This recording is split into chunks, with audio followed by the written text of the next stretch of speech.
Hello guys and welcome back to my channel. So आज हम chapter 7 पढ़ने वाले हैं, class 6 science NCERT book, and the name of the chapter is getting to know plants. Okay, तो plants क्या होते हैं हम सबको ही पता होता है, प्लांट्स क्या हैं, हमारे आसपास होते हैं। तो यहाँ पे शुरू में आपको बस छोटा सा इंट्रोडक्शन दिया हुआ है कि आपको जो है अपने घर से बाहर या फिर स्कूल में या फिर पार्क वगैरह में जाना है, और बस आपको जाके you just have to observe the plants, वो कैसे होते हैं दिखने में और किस किस तरीके के होते हैं, आपको क्या क्या डिफरेंस दिख रहा है एक प्लांट से दूसरे प्लांट के अंदर, and what all can you see and how can you classify the plants on the basis of their structures and functions.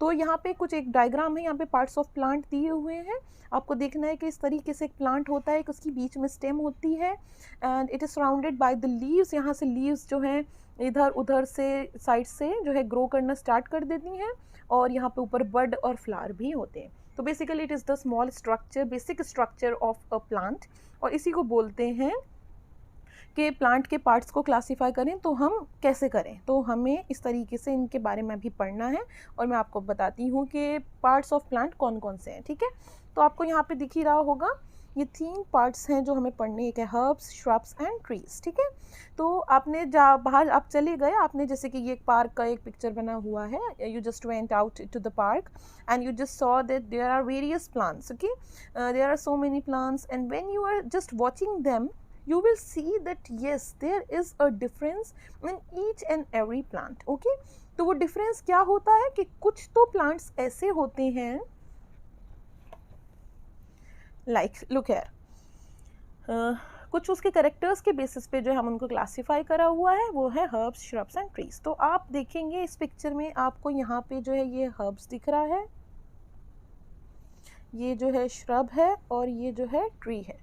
ठीक है, कैसे दिखने में ही लुक वाइज आपको ये अलग लग रहे हैं, है ना। तो अगर आप हर्ब्स को देखते हैं तो आपको दिखेगा कि इसकी जो है ब्रांचेस जो है थोड़ी कम होती हैं, इट इज़ थोड़ा सॉफ्ट वाला पार्ट, और जो है इसमें थोड़ा सा इसकी हाइट भी जो है छोटी है। श्रब को देखेंगे थोड़ा डेंस है, इसमें थोड़ी ज़्यादा ब्रांचेस हैं, और थोड़ा ज़्यादा सा जो है इसके कंपैरिजन में थोड़ा सा थिक है और स्ट्रॉन्ग भी है।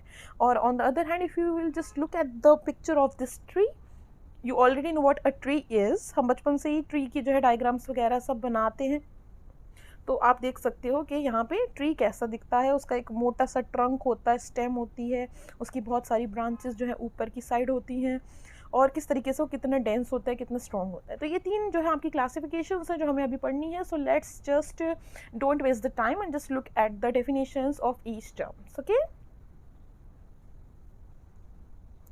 तो देखिए यहाँ पे आपको जो है डेफिनेशंस मिल जाएंगी। Plants with green and tender stems are called herbs. ठीक है, हर्ब्स पीछे अभी मैंने आपको उसको डायग्राम में दिखाया था, तो उसमें आपने देखा होगा कि जो स्मॉल स्टेम थी उसकी और जो सॉफ्ट सी टेंडर थी ग्रीन कलर की थी उसको हर्ब बोलते हैं। हर्ब्स जो होते हैं यूजुअली शॉर्ट होते हैं और उनकी बहुत ज़्यादा ब्रांचेस नहीं होती हैं। तो अगर आपको डेफिनेशन आती है तो आपको यहाँ से यहाँ तक बोलनी पड़ेगी। उसके बाद श्रब्स जो होते हैं, श्रब्स को डिफाइन करना होगा आपको, तो यहाँ से लिखना पड़ेगा कि some plants develop branches near the base of a stem. जैसे कि मैंने आपको अभी दिखाया था डायग्राम में कि जो स्टेम की जो बेस होती है वहाँ से कुछ प्लांट्स की जो होती हैं ब्रांचेस डेवलप होनी स्टार्ट हो जाती हैं, तो उसकी स्टेम भी हार्ड होती है और बहुत ज़्यादा थिक नहीं होती है, तो उस तरीके के प्लांट्स को श्रब्स कहते हैं। तो यानी कि सॉफ्ट वंस हर्ब्स हैं, उससे ज़्यादा थोड़े से स्ट्रॉन्ग जो हैं और उससे ज़्यादा थिक जो हैं वो श्रब्स हैं, और जो उससे भी ज़्यादा टॉल है और ज़्यादा हार्ड और थिक है, उसकी स्टेम बहुत ज़्यादा है और बहुत ज़्यादा ब्रांचेस है। So the stems have branches in the upper part and much above the ground, उसको हम ट्री बोलते हैं। तो next time when ever you will visit any of the park, कभी भी आप पार्क जाओ, कोई से भी ट्रीज कहीं पे देखो, तो you will just observe this classification that which of the plant is the herb, shrub और ट्री। ठीक है, तो ये तीनों जो है आपको जो है देखने पड़ेंगे कि वो क्या है। अब इन करेक्टरिस्टिक्स की बेसिस पे आप जो है कभी भी प्लांट्स को देखोगे तो यू कैन क्लासीफाई देम। अब क्या है हमारा, plants with weak stems that can not stand upright but spread on the ground are called creepers. Creepers क्या होते हैं ये आपको यहाँ पे डायग्राम में दिख रहा होगा। ठीक है, क्रीपर्स जो है अपने आसपास के ही एरिया से जो है ग्रो करना स्टार्ट हो जाते हैं, उनको ऊपर खड़े होने की ज़रूरत नहीं होती, किसी अपवर्ड डायरेक्शन में वो ग्रो नहीं करते हैं, किसी बैकवर्ड डायरेक्शन में ग्रो नहीं करते हैं, वो अपने आसपास ही जो है स्प्रेड होना स्टार्ट हो जाते हैं ग्राउंड में, इसीलिए उसका नाम होता है क्रीपर्स। और ऐसी प्लांट्स दैट टेक सपोर्ट, उन्हें सपोर्ट की ज़रूरत होती है, एंड दे क्लाइंब अप। उनको हम क्लाइंबर्स बोलते हैं, एज द नेम सजेस्ट कि क्लाइंब कर सकते हैं वो, तो क्लाइंब अप होते हैं, उनको एक सपोर्ट दे देंगे तो वो कहीं पे भी ग्रो करना स्टार्ट हो जाएंगे, so that is called the climbers. These are different from the herbs, shrubs and trees. Perhaps there are some plants in your school at home that you take care of. अच्छा, आपके घर में भी कुछ ऐसे trees वगैरह plants होंगे mummy वगैरह जो ग्रो करती हैं, कुछ की जो है गार्डन्स होते हैं, कुछ अपनी बालकनीज वगैरह में भी सारे प्लांट्स रखते हैं. So next time you visit your balcony और you go around your park, so you just have to observe these kind of plants. Okay. So next part is the stem. Now observe closely the stems of different plants around you. Stem क्या होती है? Stem मैंने आपको पीछे भी बताया था कि डायग्राम में कि सपोज ये आपका प्लांट है कुछ, है ना, जो ये जिसकी सपोर्ट से खड़ा हुआ है, ये जो होती है, ये इसको स्टेम बोलते हैं. इस स्टेम का क्या होता है? इट बियर लीव्स, इसमें से लीव्स भी निकलती हैं, इसमें से ब्रांचेस भी निकलती हैं, इसमें बड्स भी होते हैं, फ्लावर्स भी होती हैं, फ्रूट्स भी होते हैं. तो अल्टीमेटली देखा जाए तो ये एक जो है मेन सपोर्ट का काम करता है प्लांट के लिए, इसको बोलते हैं स्टेम.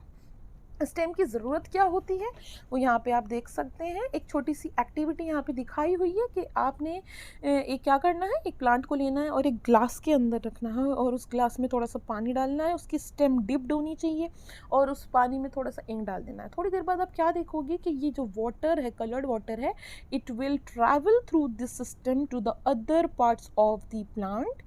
ये लीव्स की वेन्स में भी दिखाई देगा ये कलर्ड पार्ट. तो इससे क्या पता चलता है कि जब कभी भी हम वाटरिंग करते हैं प्लांट में, हम बेस पे डालते हैं पानी, तो ऑब्वियस है वो पानी ट्रैवल करता है through the stem in the upward direction. ठीक है, ये स्टेम की थ्रू से जाता है और ये सारे पार्ट्स ऑफ प्लांट को पानी, water, minerals, whatever it goes, it takes, it gives to the other parts of the plant.